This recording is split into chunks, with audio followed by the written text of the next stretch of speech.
টাঙ্গাইলের ভূঁইয়াপুর পৌরসভায় সৃষ্টি হচ্ছে জলাবদ্ধতার, দীর্ঘদিন পানি জমে সৃষ্টি হচ্ছে পচা দুর্গন্ধের। এতে চরম ভোগান্তিতে পড়তে হচ্ছে স্থানীয়দের। এ নিয়ে আরো জানাতে ভূঁইয়াপুর পৌরসভা থেকে যুক্ত হচ্ছেন কাউসার আহমেদ। কাউসার, জানাবেন জলাবদ্ধতার কারণ কি এবং ভোগান্তি নিরসনে পৌর কর্তৃপক্ষ এখনো পর্যন্ত কোনো পদক্ষেপ নিয়েছে কিনা?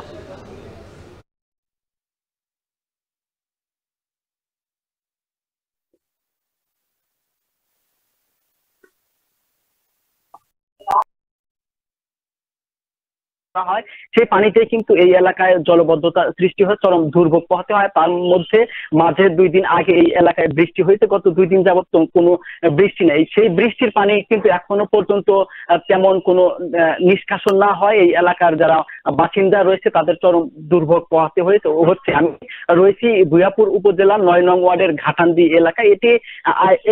এটি একদিকে যেমন বাণিজ্যিক এলাকা, অন্যদিকে এই এলাকাটা আবাসিক এলাকাও বলা চলে, যে কারণে এটি গুরুত্বপূর্ণ একটি এলাকা পৌরসভার মধ্যে। তো এই এই এলাকার যে এলাকা, অন্যদিকে এই এলাকাটা আবাসিক এলাকাও বলা চলে, যে কারণে এটি গুরুত্বপূর্ণ একটি এলাকা পৌরসভার মধ্যে। তো এই এই এলাকার যে দুর্ভোগ, এইরকম কিন্তু অন্যান্য এলাকার একই চিত্র বলে জানিয়েছেন স্থানীয় বাসিন্দারা। তারা বলছেন যে এই যে জলাবদ্ধতা, এতে করে একদিকে যেমন মশার উপদ্রব বেড়ে যাচ্ছে, অন্যদিকে মাসের পর মাস এই অঞ্চলের যারা বাসিন্দা রয়েছে তাদের চরম দুর্ভোগ পোহাতে হচ্ছে। তারা বারবার স্থানীয় কাউন্সিলর ও পৌর কর্তৃপক্ষকে অবগত করেও তারা কোনো সুরাহা পাননি। তারা অভিযোগ করেছেন যে স্বাধীনতার পর থেকে এই এলাকার একসময় ইউনিয়ন পরিষদ থাকলেও পরবর্তীতে এটি দ্বিতীয় শ্রেণীর পৌরসভা। দ্বিতীয় শ্রেণীর পৌরসভা হওয়ার পর থেকে কিন্তু এই এলাকায় তেমন কোনো উন্নয়নের ছোঁয়া লাগেনি। তারা বলছেন যে তারা পৌরসভার বাসিন্দা বা নাগরিক হলেও তারা কিন্তু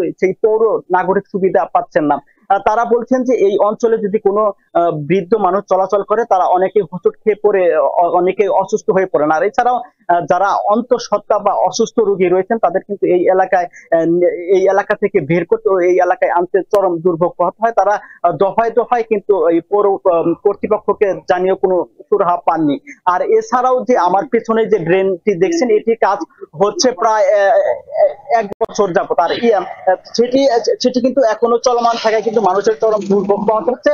আমি 2 মাস আগে এই পৌরসভার যিনি মেয়র ছিলেন, সাবেক মেয়র মাসুদুল আলমের সাথে কথা হয়েছিল। তিনি জানিয়েছিলেন যে এই পৌরসভার বরাদ্দ খুবই কম, তাদের উন্নয়নের পরিকল্পনা থাকা সত্ত্বেও ওই অর্থের অভাবে তারা উন্নয়ন করতে পারেনি। তো এই ছিল ভূঁইয়াপুর পৌরসভার দুর্ভোগের সবচেয়ে তথ্য। টাঙ্গাইল থেকে সরাসরি যুক্ত হয়েছিলেন সহকর্মী কাউসার আহমেদ। ভারতে